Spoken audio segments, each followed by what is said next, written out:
बिहार विधानसभा चुनाव में पोलिंग शुरू हो चुकी है और 2 चरण का यह विधानसभा चुनाव है। एक चरण हो चुका है, रिकॉर्ड तोड़ इसमें मतदान हुआ है, करीब 65% मतदान हुआ है। और हमारे साथ इस ऐतिहासिक वोटर टर्नआउट के मुद्दे पर बात करने के लिए विंध्यवासिनी त्रिपाठी जी हैं, लोक सत्य अखबार के यह राजनीतिक संपादक हैं। विंध्यवासिनी जी, शुक्रिया आपका। खुश तो बहुत होंगे, कौन खुश होगा, नीतीश, महागठबंधन या पीके? मेरा जहां तक मानना है कि जो चुनाव हुआ है और चुनाव में जो वोटिंग हुई है, टर्नओवर हुआ है, इससे सबसे ज्यादा खुश भाजपा को होना चाहिए। और भाजपा अगर खुश है तो नीतीश जी भी खुश ही रहेंगे। नीतीश जी के लिए भी ये अच्छा संदेश है, लेकिन सबसे ज्यादा माइलेज मुझे लगता है कि भाजपा को मिलेगा। क्या वजह क्या? क्योंकि देखिए, आप कई समय से यहां से राजनीतिक गतिविधि से जुड़े हैं, खुश होने की वजह क्या है विंध्यवासिनी जी? इस बार जो वोटिंग का प्रतिशत बढ़ा है, इसके पीछे भाजपा का ही मोटिवेशन था। भाजपा चुनाव को करो या मरो की स्थिति में लगती है। वह किसी भी चुनाव को छोटा नहीं समझती है। वो पूरी ताकत से, पूरी शिद्दत से और किसी भी चुनाव का औरा राष्ट्रीय बना के लड़ती है। इसलिए उसके कार्यकर्ता देश भर में सक्रिय थे और उनकी कोशिश थी कि बिहारी मतदाता भाजपा बिहार पहुंचे, और जिसके चलते भारी संख्या में लोग पहुंचे, स्वतः स्फूर्त पहुंचे और टर्नओवर बढ़ा। कहाँ से ये सब जो ये फैक्टर था, कहाँ से ये पहुंचे, ये जो मतदाता है जिनकी आप बात कर रहे हैं? जो मतदाता हैं उत्तर प्रदेश से पहुंचे, हरियाणा से पहुंचे, पंजाब से पहुंचे, ऐसे ही कई राज्य जो निकटवर्ती राज्य थे। ये बात आप सही कह रहे हैं, ये आप सही कह रहे हैं, क्योंकि जब हमने भी करीब यहाँ पर ग्राउंड रिपोर्टिंग की थी, वहां पर बड़ी तादाद में ये श्रमिक थे, ये मौजूद थे, अपने अपने एरिया में मौजूद थे। और बकायदा भाजपा ने एक पूरी अपनी एक टीम लगाई थी। भाजपा नहीं, हम ये एनडीए इसको कहेंगे, एनडीए ने अपनी पूरी टीम लगाई थी। जैसे सूरत, बॉम्बे और ये दिल्ली, उनके नेता आए थे, उन्होंने कैंप किए थे। मैं एक आपको एक्सपीरियंस शेयर करना चाहूंगा। बेगूसराय रीजन में CR पाटिल जी वहां आकर कैंप उन्होंने किया था। 1200 सूरत बेस्ड बिहार के कार्यकर्ताओं को, वहां के प्रवासियों को बुलाया था और सबकी जिम्मेदारी दी थी। तो ये आप जो फैक्टर कह रहे हैं कि भाजपा ये उम्मीद कर रही होगी। अब महागठबंधन के लिए इसके क्या मायने हैं, पहले आप अपना व्यू बताइए, फिर मैं अपना बताता हूं। मुझे जहां तक लगता है कि महागठबंधन के लिए बहुत सकारात्मक संदेश यह नहीं है वोट फीसदी का बढ़ना, क्योंकि उनके कुछ परंपरागत वोट हैं, उसके बाहर उन्होंने निकलने की भी कोशिश नहीं की।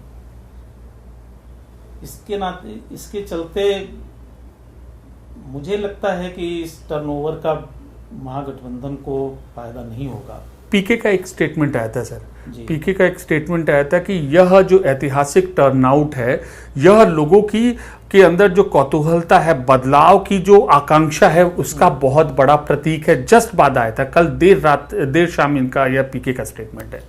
पीके देखिए, जिस तरह की राजनीति कर रहे हैं, वह शैली अभी बिहार स्वीकार नहीं कर पाया है। अच्छा। इसलिए पीके को खुशफहमी हो सकती है कि टर्नओवर बढ़ा है तो लोग उनकी तरफ आकर्षित हुए हैं, लेकिन पीके राजनीति की दिशा को पूरी तरह बदल देने की बात करते हैं, वह फिलहाल अभी नहीं होने जा रहा है। बिहार जिस धारा पर, जिस शैली पर राजनीति बिहार की चल रही थी, कमोबेश उसी दिशा में और उसी शैली पर बिहार। बिल्कुल, और ये भी हमने भी यह अनुभव किया फील्ड में। उनके लिए जाति सर्वोपरि, एक चर्चा जरूर शुरू हो गई है, लेकिन जाति वो उनके लिए सर्वोपरि है। ये फैक्टर बहुत था। मैं इस चीज की चर्चा मैं नहीं करना चाहता था, लेकिन यह एक सच्चाई है कि बिहार जैसे राज्य को जाति की राजनीति से बाहर निकालने में अभी बहुत समय लगेगा।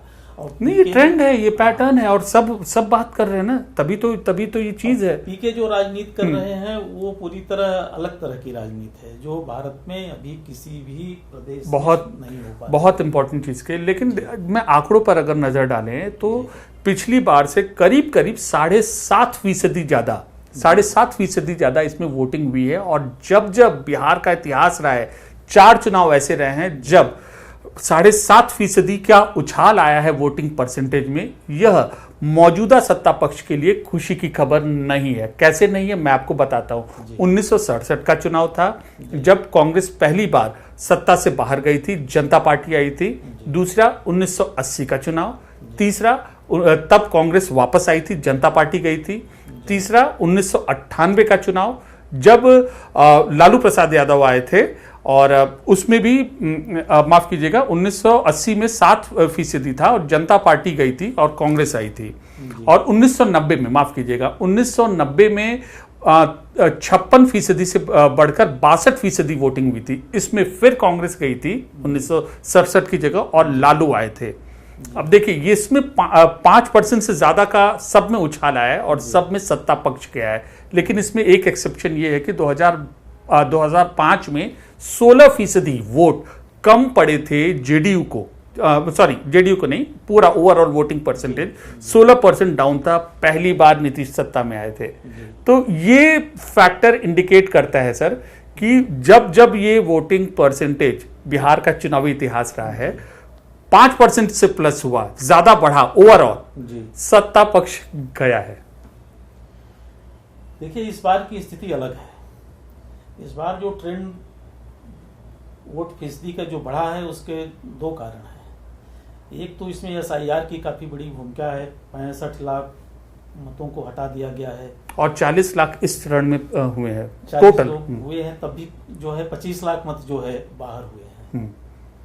25 लाख लोग अगर बाहर हुए हैं तो जितने मत पड़ते थे अगर वही उतने मत पड़े तो भी वोट का ट्रेंड बढ़ जाएगा, क्योंकि ओवरऑल वोट घटे हैं।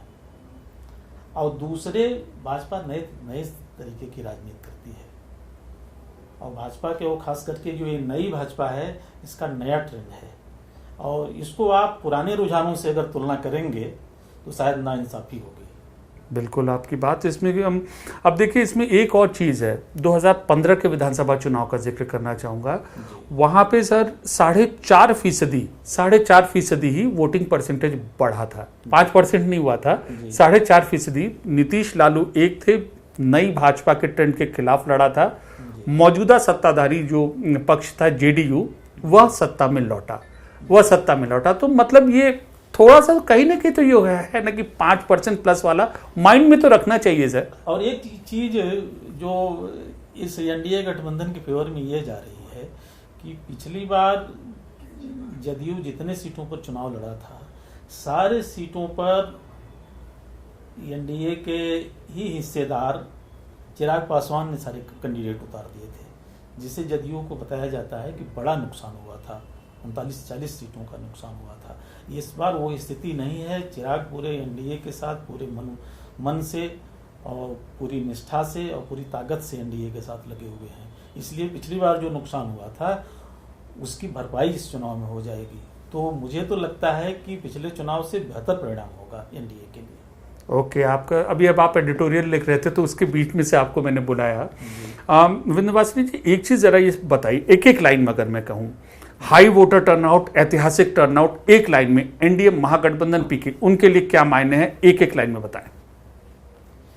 पीके को केवल खुश होना चाहिए कि जो ट्रेंड में जो बड़ा उछाल आया, इतना ऐतिहासिक उछाल है, इतना बड़ा उछाल अभी कभी बिहार के चुनावी इतिहास में नहीं आया था। तो जब तक मतगणना नहीं पूरी हो जाती है, पीके के लिए खुश हो सकते हैं कि शायद जनता का मिजाज उनकी तरफ आया है। और एनडीए की बात है तो एनडीए के लिए यह एक अच्छा संकेत है कि उन्होंने प्रयास किया था कि टर्नओवर बढ़े। टर्नओवर अपने आप नहीं बढ़ा है, एनडीए की कोशिश थी कि टर्नओवर बढ़े और उनकी कोशिश कामयाब हुई। इसलिए वो प्रसन्न हो सकते हैं कि उन्होंने जो मेहनत किया था और वहां तक वो मतदान करा ले गए हैं। खुश होने के लिए तो महागठबंधन भी खुश हो सकता है कि ट्रेंड बढ़ा है, लेकिन अंदर खाने महागठबंधन में चिंता है, क्योंकि उनके जो परंपरागत वोट हैं यादव और मुसलमान, उनकी तुलना में इस बार वोट ज्यादा पड़ गया है। जितना वोट पहले पड़ा करता था उससे ज़्यादा वोट पड़ गया है। ये आपने बहुत बहुत इंटरेस्टिंग चीज़ बोली, क्योंकि हम कल अपने साथियों से भी बात कर रहे थे। पिछली बार की तरह इस बार जो महिला वोटर्स है, महिला वोटर्स का जो लाइन था वो पोलिंग बूथ पर अक्रॉस द स्टेट, गंगा के दक्षिण में जो ये पूरी जो वोटिंग थी वो ज़्यादा देखी गई है। लेकिन हम कोई कंक्लूजन नहीं निकाल सकते, हम तो एक ट्रेंड कह सकते हैं। जी, जी। सर, एक और चीज़ ये बताएं कि जैसे अब ये चुनाव हुए, हाई टर्नआउट हुआ, तो आपने कहा कि एनडीए के चेहरे पर एक स्माइल है, और जो कि मैं आपसे थोड़ा सा अलग राय रखता हूँ। स्माइल तो मैं ये नहीं कहूँगा, लेकिन हाँ, इस बात से मैं ज़रूर सहमत हूँ कि जो रणनीति, जो लक्ष्य लेकर एनडीए चला था, फिलहाल ये टर्नआउट उनके लक्ष्य से मिलता हुआ, प्रतीत होता हुआ दिख रहा है। लेकिन अब कमिंग टू नेक्स्ट चीज़ की फेज 2 इलेक्शंस में, मतलब दूसरे चरण में 11 तारीख को वोटिंग में इस हाई टर्नआउट का क्या असर पड़ेगा? देखिए, एनडीए की तो कोशिश है कि दूसरे चरण में भी बम्पर मतदान हो, और पहले चरण के रुझानों को देखते हुए ये लगता भी है कि दूसरे चरण में भी वोट का ट्रेंड, वोट के परसेंटेज में बढ़ोतरी होगी।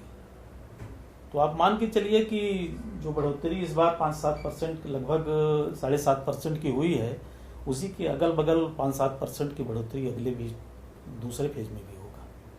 दूसरे फेज में होगा तो इसमें भी जैसा जो आपका ये आकलन है कि मतलब कि महागठबंधन एकदम नॉर्मल चेहरा, एनडीए मुस्कुराता चेहरा, और पीके हुंकार भरने वाला चेहरा।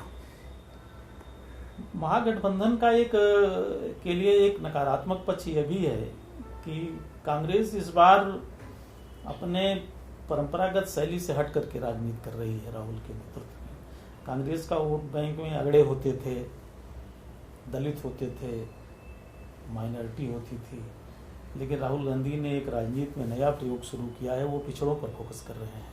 तो पिछड़ों के फोकस करने के चलते वो जिस गठबंधन में है उसमें पिछड़ों में यादव और मुसलमान उनके साथ सर्वाधिक संख्या में होंगे, लेकिन अगड़े उनका साथ छोड़ देंगे, यह उनको नुकसान होगा। ये उनका नुकसान है। और ओवरऑल कांग्रेस के परफॉर्मेंस में कैसा होगा? कांग्रेस की बात, कांग्रेस का परफॉर्मेंस सीमांचल के क्षेत्र में बेहतर होगा, क्योंकि सीमांचल में मुस्लिम आबादी ज़्यादा है और वहाँ वो यादव मतदाताओं के सहारे बेहतर कर सकते हैं।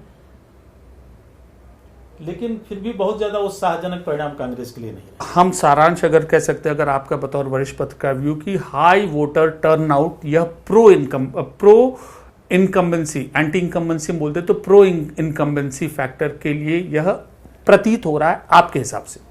देखिए, एक आम ट्रेंड यही होता है कि जब अचानक मतदान का प्रतिशत बढ़ जाता है तो सामान्यतः यही होता है कि सत्ता विरोधी रुझान चल रही है। लेकिन इस बार जो वोट प्रतिशत बढ़ा है, यह वोट प्रतिशत बढ़ा है और इसको बढ़ाने की कोशिश की गई है। सत्ताधारी दल ने खुद ही कोशिश किया है कि वोट ट्रेंड बढ़े, इसलिए आप पुराने वोट ट्रेंड से जोड़ करके इसको नहीं देख सकते हैं। यह सकारात्मक, एनडीए के लिए सकारात्मक संकेत मान सकते हैं। बहरहाल इनकी बतौर वरिष्ठ पत्रकार यही राय थी, लेकिन हमारी राय इनसे थोड़ा अलग है। हमारे लिए ये है कि अगर ये बढ़ा है और 5% से ज़्यादा अगर वोटिंग परसेंटेज अगर ये बढ़ा है तो ओपन फील्ड है, सबके लिए यह बराबर का मौका है।